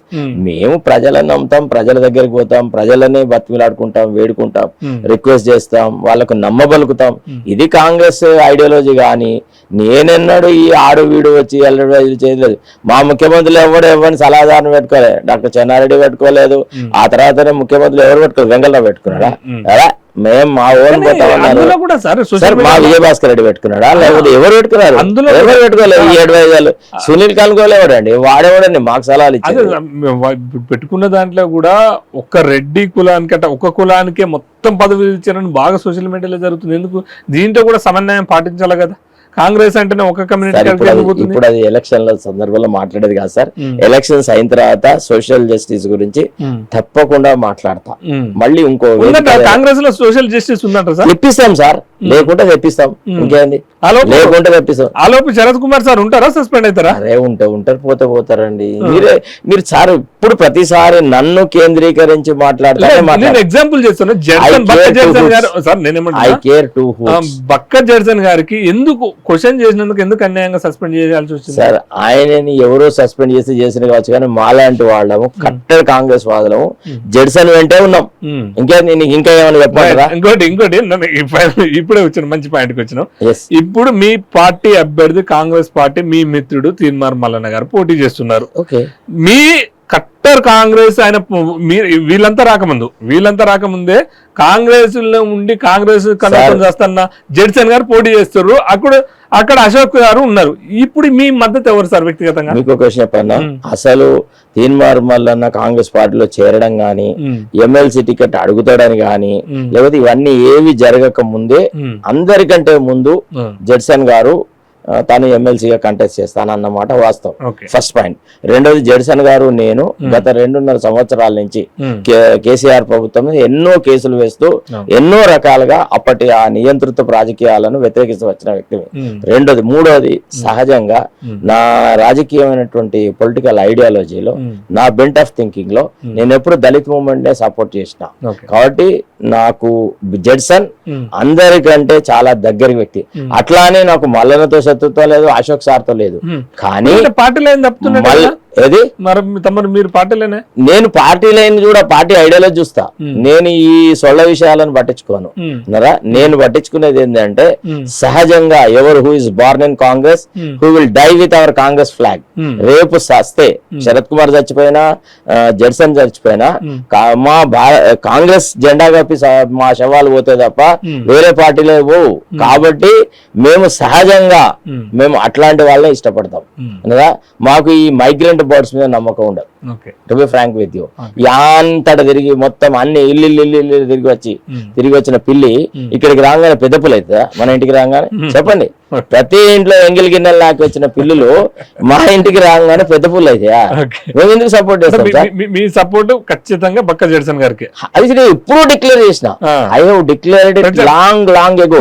ఎందుకంటే చూడండి సార్, GOMS నెంబర్ 46 వాళ్ళ విషయం లోపల ఈ ప్రభుత్వం అవలంబించినటువంటి పద్ధతి నాకు నచ్చలేదు. గ్రామీణ ప్రాంతాలకు చెందినటువంటి యువకులను నట్టేట ముంచినారు. ఇది తప్పు అని ముఖ్యమంత్రి గారి దగ్గర పోయి మొరబెట్టుకున్నా. కనీసం ఒక కమిటీ అని పెట్టినాడు. సర్వనాశనం. ఆ కమిటీ పీకింది లేదు, సచ్చింది లేదు. అయ్యా, నీకు ధరణి వల్ల చాలా ఎనలేని నష్టం జరిగింది గ్రామీణ రైతాంగానికి. ధరణి వల్ల ఎన్నో అనర్థాలున్నాయి. వీటన్ని సరిదిద్దండి అంటే ఒకడేదో కమిటీ పెట్టినాడు, వాడెవడో వాడేం చేసినాడో, మరి ఆ ధరణి వల్ల ఏం జరిగిందో, మరి ఏం మెస్మరిజం జరిగిందో ఒక్క సమస్య సాల్వ్ కాలేదు. ఇవన్నిటి మీద నాకు అసంతృప్తి ఉంది. తర్వాత నేను జడ్సన్ ఇద్దరం కలిసి ఈ విషయాల మీద కొట్లాడినాం. తర్వాత కాళేశ్వరం ప్రాజెక్టు సంబంధించి మేము ఎంత కొట్లాడినాం. మా ముఖ్యమంత్రి అంటే అప్పటి మా పిసిసి అధ్యక్షుడు కాళేశ్వరం ప్రాజెక్ట్ లో జరిగిన అవినీతిని ప్రక్షాళన చేయాలంటే సిబిఐ ఎంక్వైరీ అని అన్నందుకు వారికి మేము పూర్తి మద్దతుగా నిలబడ్డాం. మేము ఈ జ్యుడిషియల్ కమిషన్స్ ని యాక్సెప్ట్ చేయలేదు. ఎందుకంటే జ్యుడిషియల్ కమిషన్స్ వల్ల ఒరిగేది లేదు, తరిగేది లేదు. These are all fact finding commissions and more over the bent of mind of both the judges. Some I am not agree. They are rightist fellows. మేము వాళ్ళు మా సహజంగా తప్పును తప్పు అని ఎత్తి చూపెట్టగలుగుతారని నియర్ ఫ్యూచర్ లో కాళేశ్వరం ప్రాజెక్టు మీద జరిగిన అవకతవకల మీద అంటే ఎవరైతే నేరస్తులు ఉన్నారో, ఎవరైతే అవినీతికి పాల్పడ్డారో వాళ్ళకి శిక్ష పడతారన్న నమ్మకం నాకు లేదు. కాబట్టి నేను డెఫినెట్ గా ఒక వారియర్, ఒక ఫైటర్ జడ్సన్ తోనే ఉంటా. ఓకే సార్, ఇంకోటి మీరు జడ్సన్ గారితోనే ఉంటారు. Yes. ఈ మధ్యన అశోక్ సార్ ని కూడా మీ పార్టీ రంగాలకు చెప్తాను. బల్మూర్ వెంకటి ఎవరో is not worth the topic. Balmoor Venkat, Ashok sir వీళ్ళ వాళ్ళు ఏం జరుగుతుంది సార్? మా దగ్గర తెలంగాణలో మా ప్రాంతాల్లో ఒకటి ఉంటుంది, గువ్వ కుడికి పోతేంది ఎడవకపోతేంది. పాలపిట్ట అటు ఇటు పోతే అది ఒక శకునం తప్ప గువ్వ కుడికి పోతేంది ఎడవకపోతే చెప్పదు అనమాట. నువ్వు ఎందుకు పట్టించుకోవాలి అట్లాంటి నాన్ కాన్సిక్వెన్షియల్ పర్సన్స్ గురించి? Why should I comment and why should I elevate their position? They don't mean anything. The fight will be Judson and others. All others will be one. Judson will be one. Okay. And I tell you, it's a foregone conclusion. ఈ తెలంగాణ రాష్ట్రంలో ఉన్న యువకుల మీద, నిరుద్యోగుల మీద, గ్రాడ్యుయేట్ల మీద నాకు అచంచలమైన విశ్వాసం ఉంది. వాళ్ళు జడ్సన్ ని గెలిపించి తీరుతారు. నువ్వు ఎవరు ఏమన్నా పీక్కొని sir, you take it from me. మీరు గెలిపించుకొని డైరెక్ట్ రాహుల్ గాంధీ కాడికి పోతుర్రా? అది వేరు. మేము మళ్ళా అప్పుడు రాహుల్ గాంధీ దగ్గర పోతామా, ఆయనను కాంగ్రెస్ పార్టీలోకి తీసుకొచ్చుకుంటామా, అంత వేరు. కానీ ఒక దళితునికి అంటే ఆల్రెడీ మాదిగలకు చాలా అన్యాయం జరిగింది పార్లమెంట్ టికెట్ల విషయంలో. ఇంకా ఒక మాదిగకి అన్యాయం జరిగేటువంటి పని నేను చెయ్యనిగా నా అంతరాత్మ ప్రబోధంగా నేను వాళ్ళతోనే ఉన్నాను. మొదటి నుంచి నేను my student days are like that. నా రూమ్మేట్స్ వాళ్ళే, నేను పనిచేసిన పార్టీలలో మాకు అది ఉండేది. మధుకృష్ణ మాదిగ చాలా క్లోజ్ ఫ్రెండ్. ఇట్లా చాలా ఉన్నాయండి, రకరకాల అంశాలు ఉన్నాయండి. మాదిగలు తెలంగాణలో కూడా కాంగ్రెస్ పార్టీకి ఒక పట్టుకొమ్మల్లాగా ఉన్నారు. వాళ్ళకి జరిగిన అన్యాయం అనేది చాలా దుర్భరమైంది. కాబట్టి సార్ ఇవాళ మందకృష్ణ మాదిగ వాళ్ళు వీళ్ళు మాట్లాడుతున్నారు, కానీ మీకు గుర్తే ఉండదు ఎప్పుడు మాట్లాడినా సార్ నేను మాదిగలకు అన్యాయం జరుగుతుంది అనే విషయం ఇవాళ కాదు కదా. నేను మొదట మాట్లాడినా, నా తర్వాత మోతుకు పిల్లర్సేమో మాట్లాడినాడు, ఇంకెవరో వాడు వీడు అందరూ మాట్లాడుతున్నారు. కానీ మొట్టమొదట మాట్లాడింది నేను. రెండోది జడ్సన్ యొక్క కాంగ్రెస్ కమిట్మెంట్ ని nobody can doubt. Judson is pure crystal వినరా. కాబట్టి డెఫినెట్ గా నా మీద రవ్వంత ఎవరికన్నా గౌరవం ఉంటే, ఏమన్నా ప్రేమ ఉంటే, వాళ్ళ దృష్టిలో నేను వాళ్ళకి అంటే బీద ప్రజల తరఫున కొట్లాడుతున్నాను అనుకుంటే, లేదా నిరుద్యోగ యువకుల తరఫున కొట్లాడుతున్నాను అనుకుంటే, లేదా రేపు శ్రామికుల తరఫున కొట్లాడుతా శరత్ కుమార్ కు కొట్లాడే స్తోమత ఉంది, నిజాయితీ ఉంది అని నమ్ముకుంటే, నేనైతే I will recommend through you that Judson must get the highest majority. ఖచ్చితంగా వస్తుంది. టేక్ ఇట్ ఫ్రమ్ మీ. మీరే భుజాన్ని వేసుకొని గెలిపిపోతున్నారు. నేను భుజాన్ని వేసుకోలేదండి, ఆయనకు స్వతహా శక్తి సామర్థ్యాలు అండి. మీరు చాలా పొరపాటు అండి, దళితులలో నాయకత్వ లక్షణాలు లాగా మాట్లాడుతున్నారు. నేనేం చేయట్లేదు సార్. జడ్సన్ కి ఆల్రెడీ యూత్ లోపల తర్వాత గ్రాడ్యుయేట్స్ లలో పూర్తి మద్దతు ఉంది. నేను ఐఎమ్ ఓన్లీ క్యాటలిస్ట్. నా వల్లనే జడ్సన్ గెలిచారనే అంత అహంకారం నేను చేపట్టలేదు. నేను జడ్సన్ యొక్క గెలుపు కృషి చేస్తారు. జడ్సన్ గారి గెలుపు కోసం శరత్ కుమార్ సార్ ప్రచారానికి వెళ్తుండ్రా? నేను డెఫినెట్లీ వెళ్తా. ఎవడు అవునన్నా కాదన్నా వెళ్తా. రెండవది ఆయనకి అన్ని రకాల సపోర్ట్ ఇస్తా, ఆర్థికంగా కూడా సపోర్ట్ ఇస్తా. చేసినా చేస్తా. I care two hoods. నన్ను తీసేస్తే నేను ఒక కేర్ అసలు రవ్వంతగా పట్టించుకోను. ఎందుకంటే ఈయన ఈ రెమినెంట్ ఆఫ్ లైఫ్ కి నేను ఏ పార్టీలో ఉన్నా ఒరిగేది ఏం లేదు. కానీ ఏ సామాజిక వర్గానికి నేను కృషి చేస్తా, ఏ సామాజిక వర్గం యొక్క అభివృద్ధికి కృషి చేస్తా అనేది నా అంతరాత్మ ప్రబోధం. నేనే మల్లల గురించి చెడ్డగా మాట్లాడలేదు. లేదు సార్, మల్లల గురించి ఈ టాపిక్ రాలేదు సార్. మల్లన్న నన్ను అడగలేదు అసలు మల్లన్న ఎమ్మెల్సీకి కంటెస్ట్ చేస్తాడని. ఈ టాపిక్లన్నీ ఏవి మా మధ్య డిస్కషన్ రాలేదు ఎన్నడూ. నేను డిక్లేర్ చేసినాకనే తర్వాత డెవలప్మెంట్స్ జరిగినాయి. సార్ ఒక విషయం సార్, మనం పెళ్లి చేసుకున్నాక ఇంకొక అందమైన అమ్మాయి దొరికితే ఇమీడియట్ రైట్ ఆర్ రాంగ్ ఒకసారి ఒక కమిట్మెంట్ ఇచ్చిన, నేను మాట కట్టుబడి ఉండే వ్యక్తిని. నేను ఎప్పుడైతే మేము 2.5 సంవత్సరాలుగా కలిసి ప్రయాణం చేస్తాం. ఇది అందరికీ తెలిసిన విషయం కదా. జడ్సన్ నేతృత్వంలో నేను ఎన్ని కేసులు వేసిన, ఇది అందరూ తెలిసిందే కదా. ఇప్పుడు సడన్ గా ఎందుకు విడిపోవాలి సార్? నాకు రీజన్ ఏంది అంటే just because of my membership in Congress. Line ఒకటి అరే నీ పార్టీ లైన్ పోవా, చాలా మంది చేశారు. ఇప్పుడు పార్టీ లైన్ తప్పి ఇప్పుడు నాగేందర్ అన్నాడు ఫర్ ఎగ్జాంపుల్, దానం నాగేందరే తెలుగుదేశం పార్టీలో పోయినాడు, పోయి ఎలక్ట్ అయినాడు, ఎమ్మెల్యే అయినాడు, మళ్ళీ కాంగ్రెస్ పార్టీలో చేరాలనుకున్నాడు. ఆ పదవిని తుచ్చమైన తృణకల్లా పారేసేసి మళ్ళీ వచ్చి కాంగ్రెస్ లో చేరినాడు. అదే వ్యక్తి దిగజారినాడు, మళ్ళీ అక్కడ ఎమ్మెల్యే టికెట్ అట్టనే ఉంచుకొని ఇక్కడికి వచ్చినాడు. సరే ఆనాడు దానవ నాగేందర్ ను సపోర్ట్ చేసినాం మేము, because he has thrown his resignation on the face of Telugu Desam party and he has join Congress అని మేము ఆనాడు మెచ్చుకున్నాం. ఈనాడు అవకాశవాద రాజకీయాలు చేస్తే ఆయనను విమర్శిస్తున్నాం. ఆయన మా మనిషి, అదే సేమ్ దావన నాగేందరే. ఎప్పుడైనా పిల్లవాడు ముద్దు గాని పిల్లవాడి దొడ్డి ముద్దు కాదు. ప్లీజ్ ఈ విషయం జ్ఞాపకొచ్చుకోండి. మేము పార్టీ లైన్ లో ఉన్నాం అనుకుంటారా, లైన్ లో లేమనుకుంటారా మాకు తెలియదు. మా మల్లికార్జున ఖర్గే గారి మీద మాకు అచంచలమైన విశ్వాసం ఉంది. ఆయనే మహాసముద్రం లాంటి మా పార్టీకి అధ్యక్షుడు. I trust in the leadership of Rahul Gandhi. I trust in the leadership of all the other leaders like Priyanka and others. So we're following them. For us Dalit development, Dalit empowerment is core. It is very dear to our heart. So I will go along with that. I care towards ఎవరికి ఇచ్చినారు, ఎవరికి ఇవ్వలేదు, ఎవరి వల్ల ఏమవుతుంది. రెండోది, నేను ఎప్పుడైనా కానీ జెడిసన్ కి ఎందుకు ఓటు వేయాలనే చెప్తా తప్ప ఇతర అభ్యర్థులలో ఉండే లోపాలు నేను మాట్లాడా. I don't indulge in that mudslinging. నాకు ఎప్పుడు పాజిటివ్ ఫ్రేమ్ ఆఫ్ మైండే ఆలోచన. నేను చిన్నప్పుడు ఇప్పుడు కాదండి, even when we were in journalism department, మీరు కావాలంటే it is on record, professor Stevenson contested for class representative. He was a Dalit, he was there in our మా క్లాస్మేట్. మీరు ఆయన అడగండి, ఆయనకు అగేనెస్ట్ గా ఒక బాలాజీ వర్మ అనే అతను కంటెస్ట్ చేస్తున్నాడు ఏబీవీపీ నుంచి. మొత్తం ఆర్ట్స్ కాలేజీలో అంతటా ఏబీవీపీ వాళ్ళు గెలిచిన ఒక మా జర్నలిజం డిపార్ట్మెంట్ లో మాత్రం only our Stevenson had one. So this is our history. Okay okay sir, నేను ఫైనల్ అంటున్నాను. రేపు ఫైనల్ గా ఈ దేశానికి ప్రధానమంత్రి ఎవరు కాబోతున్నారు సార్? అది నేను ఇప్పుడు ఎట్లా చెప్పగలను సార్? మీరు అన్నారు ఎంత 250 అంటే ఒక విషయం చెప్పాను సార్. ఎవరు అవుతారు సార్? ఇప్పుడు ఇండియా కూటమిలో దిగ్గజాలన్నారు వాళ్ళందరూ దేశానికి సంబంధించిన విషయాల మీద చర్చ జరిపి పార్టీ పోనీ ఇండియా కూటమి రాబోతుందా, ఎన్డీఏ కూటమి రాబోతుందా? ఇండియా కూటమి అధికారంలోకి వస్తుంది సార్. మహారాష్ట్రలో జరిగిన 2 టర్ములలో అసలు Maharashtrians they are so much angry with the attitude of Amit Shah and వీళ్ళు ఛత్రపతి శివాజీ. అసలు మీరు ఉద్ధవ్ ఠాక్రేని నకిలీ శివ సైనిక్ అంటాడా? నకిలీ శివ సైనిక్ మాట్లాడుతున్నారు సార్. మీకు మహారాష్ట్ర బాల్ ఠాక్రే సిద్ధాంతాలు ఏంది? బాల్ ఠాక్రే కాంగ్రెస్ మీద ఎంత ఫైట్ చేసిండు, ఉద్ధవ్ ఠాక్రే ఎట్లా కలిసిండు సార్ కాంగ్రెస్ తోని? సార్ మరి అట్లా అయితే చాలా విషయాలు చెప్పాల్సి వస్తుంది. జనరల్ గా చెప్తున్నా, అట్లా అయితే చాలా విషయాలు చెప్పాల్సి వస్తుంది తెలుసా? ఏనరా అంటారు కదా సార్. ఇప్పుడు ప్లీజ్ మీరు చూడండి, the way in which the Maharashtra government was toppled, it is not accepted by Maharashtra people. ఇవాళ ఛాలెంజ్ చేస్తున్నాడు ఉద్ధవ్ ఠాక్రే. నిన్న అమరావతి మీటింగ్ లో గానీ, తర్వాత వేరే చోట్ల జరిగిన మీటింగ్లలో గానీ మీరు ఉద్ధవ్ ఠాక్రేకి ప్రజలు ఇస్తున్నటువంటి ఆదరాభిమానాలు సార్.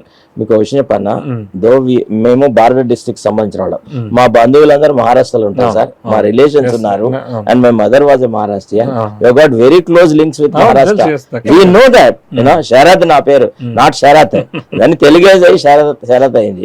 నేను అనేది ఏంటంటే అక్కడ మా మూలాలున్నాయి సార్, మాకు తెలుసు అక్కడ ఏం జరుగుతుంది అనేది. ఇప్పుడు మేము మా వాళ్ళతో మాట్లాడుతూ చెప్తారా, ఉద్ధవ్జీ అప్నా లీడర్ అంటున్నారు.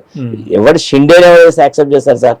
ఎవడైతే మన ఇంట్లోనే కన్నం వేసి సొమ్ము పట్టుకుపోయి వేరే వాళ్ళకి మంచి దద్దమ్మని ఎవడు ఇష్టపడతారు సార్? ఎవడైనా ఒబీడియంట్ సన్ ఇష్టపడతాడు అన్నారా?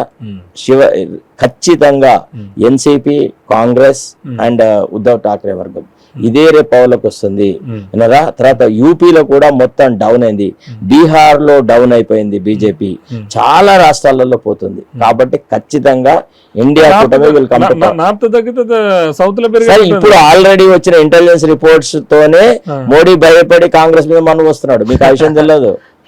మోడీ మాటలలో భయం కనబడుతుంది, ఆయన ముఖం లోపల అరే పోతుంది. ఒక విషయం చెప్పండి, మీ రాహుల్ గాంధీ గారు పోటీ చేసింది ఎక్కడ సార్? వైనాడ్. అంటే Wayanad is not in India. Wayanad Modi ఎక్కడ చేశాడు సార్? నేనేమంటున్నా, వైనాడ్ ఎక్కడ ఉంది? కేరళ కదా. ఎగ్జాక్ట్లీ. కేరళలో గవర్నమెంట్ ఎవరిది? ఒక కమ్యూనిస్ట్ లో కమ్యూనిస్ట్ ఉంది కదా. సో మీరు ఫైటింగ్ ఎవరితో చేస్తున్నారు? ఫైటింగ్ కాదు అక్కడ సార్. సార్ మీరు fighting personalise these things sir. Kerala is our natural place sir. కేరళలో రైట్ ఫ్రమ్ ఏకే ఆంటోనీ నుంచి కాంగ్రెస్ అక్కడ స్థిరపడి ఉంది. మేము ఎప్పటి నుంచో అక్కడ కమ్యూనిస్టులతో కొట్లాడుతున్నాము. మేము చాలా సార్లు ప్రతిసారి మారినప్పుడల్లా కాంగ్రెస్ ప్రభుత్వమే కేరళలో ఏర్పడింది. ఈ ఒక్కసారి విజయం వల్ల రెండోసారి వచ్చింది తప్ప కమ్యూనిస్ట్ పార్టీలు మీతో మిత్రపక్షంగా ఉంటున్నాయా లేవా సార్? ఫ్రెండ్లీ కంటెస్ట్ ఉంటుంది సార్. మరి ఎందుకు ఫ్రెండ్లీ కంటెస్ట్ ఉంటుంది సార్? అంటే సార్ మీకు ఒక విషయం అన్నా, larger interest is to somehow suppress this communal forces developing. అంటే మతతత్వ శక్తులు దేశాల్లో కూడా ప్రజ్వరిల్లకుండా ఉండడానికని ఒక లాడబుల్ ఆబ్జెక్టివ్ తో we are aligning with communists, but we are not in a way మేము వాళ్ళకి వ్యతిరేకంగా ఏం చెయ్యము అని మేము మా పార్టీకి మా ఓన్ ఐడియాలజీ ఉంటది, మా ఓన్ స్ట్రాటజీ ఉంటది, మేము ఫైట్ చేస్తాం అంతే. కొంతమంది విమర్శలు ఏంటంటే రాహుల్ గాంధీ గారి మీద భారత్ జోడో యాత్ర మొత్తం మిత్రపక్షం దగ్గర నుంచే పోయింది, ఇప్పుడు ఈయన మిత్రపక్షం దగ్గర లెట్ మీ కంప్లీట్ సార్. అంటే రాహుల్ గాంధీ భారతీయ జనతా పార్టీ మీద ఫైట్ చేస్తున్నప్పుడు ఎక్కడో అక్కడ ఇప్పుడు యూపీలో ఉంది భారతీయ జనతా పార్టీ ఫామ్ లో ఉంది, లేకపోతే బీహార్ లో ఉంది, లేకపోతే మహారాష్ట్రలో ఉంది. ఇక్కడ పోటీ చేయకుండా రాహుల్ గాంధీ గారు మిత్రపక్షం దగ్గర పోటీ చేస్తే సమకాలీకుడు ఏది మిత్రపక్షం? Vijayan has criticised Rahul Gandhi. He said that he is fighting against the communist. అంటే బీజేపీ కంటే బీజేపీ గురించి మాట్లాడుతున్నారు సార్. కేరళలో వాళ్ళకి ఎన్ని సీట్లు ఉన్నాయి? నేను ఏమంటున్నా, బీజేపీకి మీ ప్రధాన శత్రు బీజేపీ కదా, కాంగ్రెస్ పార్టీ ప్రధాన శత్రు బీజేపీ కదా. కాంగ్రెస్ నాయకులు north south east west differences లేకుండా ఎక్కడి నుంచి అంటే అక్కడి నుంచి కంటెస్ట్ చేసినారు. మా ఇందిరాగాంధీ చిక్కమగళూరు కర్ణాటక నుంచి కంటెస్ట్ చేసింది, మెదక్ నుంచి కంటెస్ట్ చేసింది, పివి నరసింహారావు గారు నంద్యాల నుంచి చేసినారు. ఇట్లా మా ప్రధానమంత్రి అభ్యర్థులు గాని మా పార్టీ నాయకులకు గాని దేశం అంతా ఒకటే, only one constituency, we believe in one nation. కాబట్టి మా నాయకులు ఎక్కడి నుంచి చేయాలా అనే దాని మీద ఈ చర్చ అవసరం లేదు. ఇది కేవలం వాళ్ళు ఏమంటారు లేదా మమ్మల్ని పొగుడతారా బీజేపీ వాళ్ళు? డెఫినెట్లీ రాహుల్ గాంధీకి నాయకత్వ లక్షణాలు ఏమనంటారు బీజేపీ వాళ్ళు. ఆర్ఎస్ఎస్ వాళ్ళు మాట్లాడేది ఏంటండి, మోడీకి ఏం పెద్ద నాయకత్వ లక్షణాలు సార్? దేశ మొత్తం ఆర్థిక వ్యవస్థ సర్వనాశనం చేసినాడు, దేశంలో ఏం అభివృద్ధి చేశారు? మొత్తం ఆల్ పబ్లిక్ సెక్టర్ అండర్టేకింగ్స్ అన్ని పట్టుకొని ప్రైవేట్ వ్యక్తులకు ఇచ్చినారు. అదానీలు అంబానీలు డెవలప్ అయినారు సార్. ఇప్పుడు అంబానీ అయితే నాకు ఆదాని వేరు, అంబానీ అయితే మీ గవర్నమెంట్ నుంచి ఉన్నాడు. ఇంకోటి ప్రైవేటీకరణ చేయబట్టే విదేశాలు, ప్రైవేటీకరణ వేరు, మోడీ చేసినటువంటి విధానం వేరు సార్. మొన్న ఎలక్టోరల్ బాండ్స్ కేసులో వచ్చిన judgement is an ample proof of how the corruption was institutionalized by BJP. The lofty objectives ఏదైతే Arun Jaitley when he introduced electoral bonds scheme, ఆయన ఏమన్నాడు, it will curb inflow of black money అని చెప్పినాడు. But it took the other way round. అసలు మోడీ కూడా ఎంత పచ్చబద్దాలు ఆడతాడంటే ఆయన ఏమన్నాడు, ట్రాన్స్పరెన్సీ కోసం మేము చేస్తున్నా అన్నాడు. ట్రాన్స్పరెన్సీ కోసమే ఒకవేళ చేస్తే సుప్రీం కోర్ట్ ఆఫ్ ఇండియా దేశంలో ఉన్నటువంటి అత్యున్నతమైన న్యాయస్థానము ఎలక్టోరల్ బాండ్స్ ద్వారా ఏ రాజకీయ పార్టీలకు ఎంత డబ్బులు ఇచ్చినారో చెప్పండి అని ఎస్బీఐని అడిగితే ఈయన ఎందుకు దేశంలో ఉన్న పెద్ద గొప్ప గొప్ప న్యాయవాదులు బట్టి ఆ డీటెయిల్స్ ఇవ్వడం కష్టము, దానివల్ల దేశ భద్రతకు ముప్పు అని మాట్లాడినారు సార్. అంటే దొంగతనంగా అండర్ ది టేబుల్ మీరు కలెక్ట్ చేస్తారు. తర్వాత ఎట్లాంటి దొంగల దగ్గర మీరు డబ్బులు తీసుకున్నారు సార్? మీకు ఏం నైతికత ఉంది సార్? బండి సంజయ్కి ఏం నైతికత ఉంది? కాళేశ్వరం మీద ఈ ఎంక్వైరీ జరిపాయి, ఆ ఎంక్వైరీ ఉంది కదా, ఇప్పుడు మీ గవర్నమెంట్ ఉంది కదా, ఏం చేయలేదు కదా. మరి చేస్తాం సార్, హైకోర్టు లోపల మా writ petition sir pending. Okay, we have got this GO, ఇది గవర్నమెంట్ ఇచ్చింది, అది ఈ జ్యుడిషియల్ కమిషన్ అపాయింట్మెంట్ జియో ఉంది. ఇది మాకు లాస్ట్ రోజున మొన్న ఇచ్చినారు. మేము దీన్ని కూడా ఛాలెంజ్ చేయాలనుకుంటున్నాము. తర్వాత ఈ కమిషన్ ఏ రకంగా ప్రొసీడ్ అయితే చూస్తాము. ఈ కమిషన్ ముందు కూడా మీ ముఖ్యమంత్రి గారు సిబిఐ ఎంక్వైరీ కోరినారు. మరి ఇవాళ సిబిఐ ఎంక్వైరీ కోరి ఒక లెటర్ రాయొచ్చు కదా, మీ గవర్నమెంట్ ఉంది కదా సార్. ఏం నందో రాజా భవిష్యత్తు, రేపు కేంద్రంలో మా ప్రభుత్వం వస్తుంది సార్. ఇంకా ఇంతకంటే పగటి కళలు పగల ఇప్పుడు రాత్రి సార్ మనం మాట్లాడేది పగటి కళలు ఎక్కడ, మనము నైట్ ఎంత 9 అయింది రాత్రి, ఇప్పుడేం పగటి కళలు. తర్వాత we're always realistic, we're fighters, we been fighting, we will continue to fight till our last breath. కాబట్టి మేము చెప్పేది అక్షర సత్యంగా జరిగి తీరుతుంది. You can see our confidence in that. Final గా మీరు ఈ తెలంగాణ ప్రజలకి అండ్ ఎమ్మెల్సీ విషయంలో యువతకి ఏం చెప్పబోతున్నారు? నేను చెప్పాను కదా సార్ ఆల్రెడీ, ఉమ్, జడ్సన్ అనే వ్యక్తి ఒక ఫైటరు, Okay. ఒక వన్ మ్యాన్ ఆర్మీ, ఓకే, ఒక దళితుడు, ఓకే, ముఖ్యంగా ఒక కట్టెడ్ కాంగ్రెస్ వాది. రైట్, ఎప్పుడు కాంగ్రెస్ ఐడియాలజీ నుంచి పక్కతో పట్టిన వ్యక్తి కాదు. ఉమ్, ఏ ప్రలోభాలకు లొంగలేదు, అవినీతికి పాల్పడలేదు. ఉమ్, గత ప్రభుత్వాలు జడ్సన్ యొక్క నిజాయితీని, నిబద్ధతను గుర్తించి గౌరవించింది.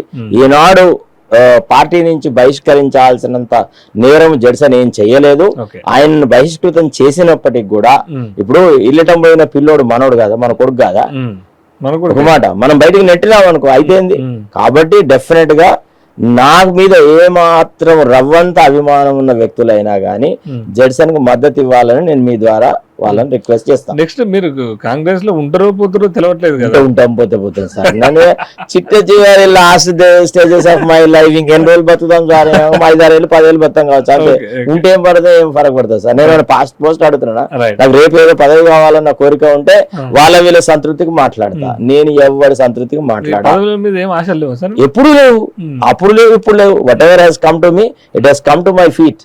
I did not go and beg anybody for post. Right. నేనేమో అడగలేదు, ఎవరికి భయపడట్లేదు. ఇప్పుడు మాత్రం అడిగినా ఒక్కని చెప్పమను కాంగ్రెస్ లో నేను పోయి ఎవరికైనా భయపడ్డ ఇచ్చి నాకు ఈ పదవి ఇమ్మను అని అడిగినట్టుగా ఒక్కళ్ళని మాట్లాడించమను అడగలేదు. See we believe in an ideology. కొంతమంది ట్రోల్ చేస్తున్నారు కదా సార్, అడ్వకేట్ జనరల్ ఏదో అడిగితే ఇవ్వలేదు అందుకు ఇదంతా నేను చేస్తున్నారు. అడిగినట్టుగా ఎవరు ఒక్కరు ఒక ఉదాహరణ చెప్పానండి. మీ దగ్గర ఏ ఉదాహరణ ఉండదు, మీ పార్టీ దగ్గర అన్ని ట్రోల్ చేసి మీకు ఒక విషయం తెలుసా సార్, కొంతమంది ముఖ్యమంత్రి యొక్క మెప్పు కోసమని లేకపోతే ఇంకెవరి మెప్పు కోసమనో సోషల్ మీడియా లోపల ఇంక్లూడ్ అవుతున్నారు. వాళ్ళు అవి ఏం చేస్తున్నారు,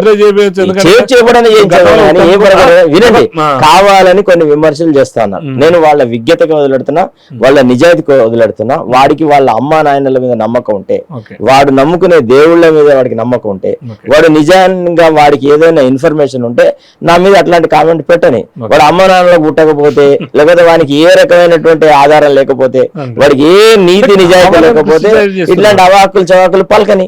నేను ఎందుకు బాధపడతా సార్? ఇప్పుడు 1000 మంది పొగుడుతుంటే 100 మంది తిట్టరా సార్? ఎక్కడైనా బ్లాక్ షీప్ ఉంటారు. ఈ ట్రోల్ చేసే గాడి కొడుకులు వీళ్ళంతా ఏంటంటే చెంచగాళ్ళు. భగవంతుని మొక్కరు జనరల్ గా సార్. ఇప్పుడు ఇన్ని ఇంటర్వ్యూలు చేసినాను సార్, ఎంతమంది నన్ను విమర్శిస్తూ మెసేజెస్ పెడుతున్నారు చెప్పండి మీరు దయచేసి. ఇప్పుడు మీ దాంట్లో మీరు ఇచ్చినాను, మైపాల్కి ఇంటర్వ్యూ ఇచ్చినాను, రఘుకి ఇచ్చినాను, కొన్ని 100 మంది కామెంట్ చేశారు. ఎవరు చెప్పారు నేను అవినీతికి పాల్పడ్డట్టు? క్లారిటీ నేను బ్యాడ్ అయితే మీ గురించి ఎవరు కూడా చాలా తక్కువ, రేర్ బ్యాడ్. కాకపోతే మీ పార్టీ వాళ్ళు అట్లా ప్రచారం చేసుకుంటారు. Right, thank you sir, thank you so much. ఇది ఈ రోజు శరత్ కుమార్ సార్ నిక్కచ్చిగా ఈసారి ఇండియా కూటమి రాబోతుంది. అండ్ ఇక్కడ బక్కా జడ్సన్ గారు దళిత కమ్యూనిటీ సంబంధించిన గొప్ప నేత. కాంగ్రెస్ పార్టీ అంటే అట్టడిగిన వర్గాల నుంచి కాంగ్రెస్ పార్టీ తరఫున ఉన్నటువంటి వ్యక్తి. ఆయనను గెలిపించాలి. రేపు తెలంగాణలో ఆయన గెలిపిస్తే ప్రశ్నించే గొంతుకలు ఉంటారు కాబట్టి అలాంటి వ్యక్తులు కావాలి. రేపు ఇండియా కూటమి అధికారంలో రాబోతుందని చెప్పేసి ఆయనకు పదవులు అవసరం లేదు, నాకు పదవులు అవసరం లేదు, నా మీద ఇది చేయాల్సినటువంటి అవసరం లేదు, నేను ఉన్నంత కాలం కూడా నీతి నిజాయితీతో ఉంటానని చెప్పేసి శరత్ కుమార్ సార్ తెలియజేయడం జరిగింది. చూస్తూనే ఉండండి రాయల్ మీడియా. మీ సురేష్ యాదవ్.